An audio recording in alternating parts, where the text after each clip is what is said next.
We are slaves under this constitution from what we've heard so far, that our sovereignties were confiscated, our assets were confiscated, our rights were including our right to life.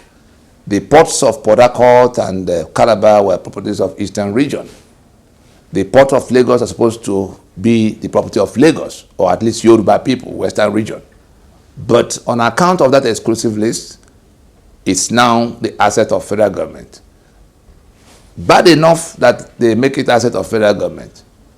But the matter of the revenue that comes from it being collected over the heads of the owners, the ports of Lagos alone, from which Nigeria takes over 2 trillion every year, from independence to date, not one controller general of customs Yoruba origin. It's been Fulani and Fulani and Fulani again, and they're not accountable to anybody for what they do with all the monies that come from there. The MPA, go and look at what's happening with it. So the maritime assets, which are humongous, have been confiscated. The bitumen, though the limestone of Benue, the cement that is coming from it, somebody hijacked the asset and began to share it out as allocations, as oil block, as all kinds of allocations to people of their part. Nobody's going to recover any asset as long as this constitution is standing.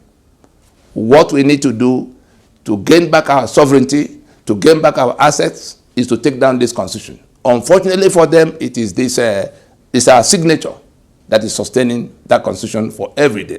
So whether we are being killed in the Middle Belt by herdsmen, or our assets have been seized in the Niger Delta by the exclusive list, or the internal security arrangement have been compromised, as we see in Yoruba land, it is that exclusive list. That's why SARS is able to kill, police is able to kill, army is able to kill, all without consequence. The people who are embezzling the billions and billions we read every day, is any one of them in prison? Because there's impunity that is guaranteed by immunity provisions of that constitution. The same people who are supposed to be managing our commonwealth, the spare key to the treasury is handed over to the heads of the executive branch. The president in section 81 is required to go to the National Assembly to get permission to spend money, the one you call appropriation. The National Assembly is supposed to authorize that spending by passing those estimates into a law that becomes licensed to take money from Treasury. That's what we think is the case. But in Section 82, to tell you the kind of fraud we are falling into, Section 82 of the same Constitution authorized the president, make provision in which the president can, while the National Assembly is debating the budget, the president is at liberty to run government spending money, subject to a certain dubious limit. And let me tell you what it is. They say subject that he can take up to 50% of what was approved in the year before. The way it works is that a president that knows that that provision is there just goes to put any kind of figures he likes in there. He knows, being on the ground, what to expect in respect of the headings of spending. He knows what to expect for education, for instance. He knows that he can't get more than 100 billion for education. He goes into the budget, he puts in the budget maybe 250 billion for education. Because of that provision that says he can take up to 50% of what was approved the year before, the National Assembly that is supposed to be approving that appropriation, they know themselves that there's no more than 100 billion that can come for education. But the president has come with a request of 250 billion. They begin to demand Ghana must go because they know the purpose. The purpose is not to spend any money on your education. The purpose is to create a threshold, a benchmark against which that 50% allowance can become the spare key to take everything in the treasury without recourse to the national, because they say that section 82 says that the president can continue to run government, spending all the monies he needs to spend, subject to 50% of what was approved the year before. So he uses Ghana Must Go, bribery in the National Assembly, to put the figures that will create the benchmark he requires to empty the treasury. So they take their own share up front and approve for him 250 billion. So that in the budget year concerned, the budget year following, he comes and he's able to take, if he has 250 billion in the budget for what he can spend on education, he can take all the way to 125 billion. And if all that comes in is 100 billion, and he has license to take 125 billion without recourse to any recourse to National Assembly, what is left in the treasury? As it is for education, so it is for healthcare, so it is for defense, so it is for all kinds of things, all those beautiful things you hear that will happen in the budget every year. They just use Ghana Must Go to create the benchmark of what they can now go and take from without reference to that, because that section 82 removes the National Assembly, the impediment of approval by National Assembly from them. They just go to the Treasury straight and take all the way to whatever will amount to 50% of what was listed the year before. And so, as it is for the president, so it is for the governors in section 121 and 122 of that same constitution. Section 121 requires the governors to go before the state assemblies to get permission to spend money. Section 122 gives them the spare key to the treasury in the manner I've explained. They put the figure they like, and then the next year they can take up to half of that figure. It should have, in other countries, it's not so. You can't go to take the money from the treasury in the US or the UK because of the appropriation provisions. Why can't we do that? Because the managers of the enterprise, the hired management team, have now rewritten the rules. If we were the ones writing the constitution, are we going to exclude responsibility?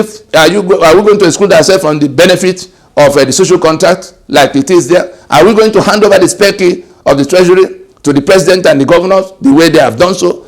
Now, as that's not bad enough, they come to section 308 and grant absolute immunity to those who are, those same men who have been given the spare key to the treasury. And no matter what they do, we read every day corruption that, the people actually, 100, 200 billion, there's no figure we don't see. Every single day you see a new figure. And there's nobody in prison. Why? Because the Constitution says you cannot question them while they're in office for whatever they do. When they're leaving office, look at the kind of people that replace them. Most of the governors are replaced by people who go to prison if their tenure is probed. Check it. Either the chief of staff or secretary to government or somebody who participated in a crime while they were governor. At what point are you going to get anything different from what we have now? They don't owe you any obligation. They have the spare key to the treasury. They have immunity such you can't question them. And we're here waiting for the dividend of democracy. We are slaves under this constitution. Let it register in the head of everybody who is Nigerian listening from every part of the world. We are in a situation worse than the blacks were in apartheid constitution. And we have a set of people worse than the Boers of South Africa. We have something worse than apartheid system, because it is those people who imposed that constitution in the first place since 1979, having overthrown the constitutions we agreed upon since 1966, that have now seized power to operate that instrument they imposed, that now make them the owners of our lives, the owners of our sovereignties, the owners of our assets, and now they are bringing their people from their own kind from across Africa to eliminate the indigenous peoples of Nigeria, to resettle their own people here. They've seized everything. They now want to kill off those who will challenge them tomorrow. That's what's going on now. And it's been done in the name of the federal government of Nigeria. We saw Danjuma raise alarm about that situation when he said that those who are going around killing people and taking their land, that the federal government is in collusion with them. So the question of the constitution being responsible for what you are passing through. You come to the exclusive list, again another specific. You come to the exclusive list that has 68 items. It is in that exclusive list that oil and gas is listed as property of federal government, no longer of Ijaw. That's why we saw the man who said that the oil and gas of Bayelsa belong to Jigawa. And he said, as long as we're in Nigeria, he said it up to 5 times, meaning that they know that it is on account of being in Nigeria, by virtue of that constitution that corral us into Nigeria, that they are able to do that. It is that seizure of our sovereignty, that claim that we have submitted ourselves. That's why he said, as long as we're in Nigeria. Unfortunately for them, we have come to say, at what point did we agree to be, at what point did we have that meeting to submit our lands and our people as claimed in that preamble? That is the issue that had been raised by this force majeure that was declared on 16th of December in 2020 by the indigenous nationalities. Not one of your governors or nobody else can touch guns apart from the federal government. And since they are the ones also colluding with the people that are coming to kill, who is coming to rescue you from them? As long as that constitution is in place, the control of guns remain exclusive to federal government, and it is prohibited from you. You can't touch any gun. So no matter how much the people cry, the governors will not have any, they can't deploy any one rifle of their own. Only what the federal government, the police, the army, the DSS approve for them. And so if that federal government are being hijacked by the people who are orchestrating that onslaught against you, the constitution is directly responsible for that situation from that exclusive list that put the arms and ammunition, beyond your reach. As it is for that, it is for the electricity, for instance. Generation and transmission is declared the exclusive business of the federal government. So no matter how much oil and gas you have, no matter how much coal you have, no matter how much body of water you have to be able to generate your electricity, like Eastern Nigeria had the Oji River power plant fired by coal that was servicing the entire the electricity needs of Eastern Nigeria until that constitution was imposed to now make it the business of the federal government. As I speak with you, there's no single power plant in any part of Igbo land. In the 5 southeastern states, they have now broken that part into. Not one power plant.